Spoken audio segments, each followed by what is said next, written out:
Hey, I'm back here with another video. I think the Embiid situation encapsulates a lot of different things I've been saying on my videos here with the Supermax, who's worth the Supermax, why they traded Luka, and all this kind of different stuff with the health concerns with Brandon Ingram and talking through some of the different aspects to that. I think his story is a culmination of like what not to do on all those points in a way of showing how things end up badly, even if you get the highest pick in the draft and that are supposedly to be a great talent, right? So let's go through it a little bit. Right now, Embiid had to go to ownership basically to get the permission to get shut down because apparently Daryl Morey wanted him to just start exercising more and get in better shape, and that's how he wanted him to improve his health. But Embiid wants to see other doctors and get a different opinion on it or whatever, and there was kind of a butting of heads on how to deal with this injury and whatnot. But even so, I think Daryl Morey does have a point in that because I think the culture of the process has completely ruined Embiid. Maybe he wasn't the guy to start out like the most go-getterish guy in the first place, maybe sort of lazy, but ultimately the process set him up to fail. When you look to trade away all your veteran guys or guys that pop or anything with value just for picks and tank like crazy, you're setting up a culture where you want to lose so players don't care about winning. And I think that bleeds into a lot of different areas like working out. Working out doesn't matter, we're trying to lose. Eating right doesn't matter, we're trying to lose. If I sit out games, doesn't matter, we're trying to lose.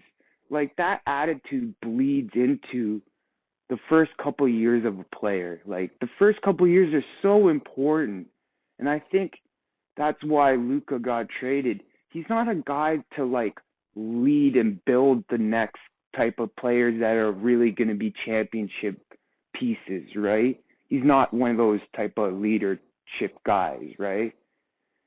Embiid, I don't think he is either. He doesn't have the habits of a champion.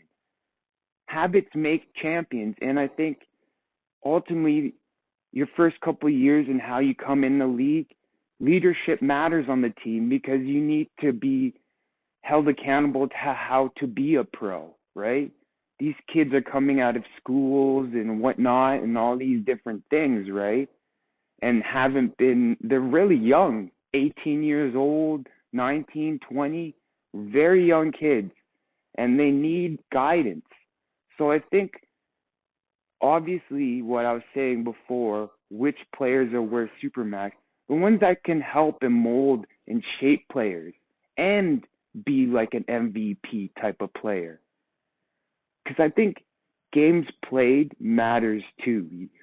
When you're paid that amount of money, you have to produce a certain amount of points per season to get to wins and whatnot, right?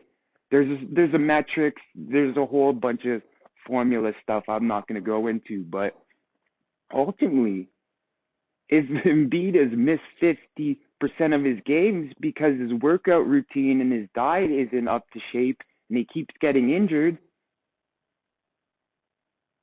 how much is that money really worth?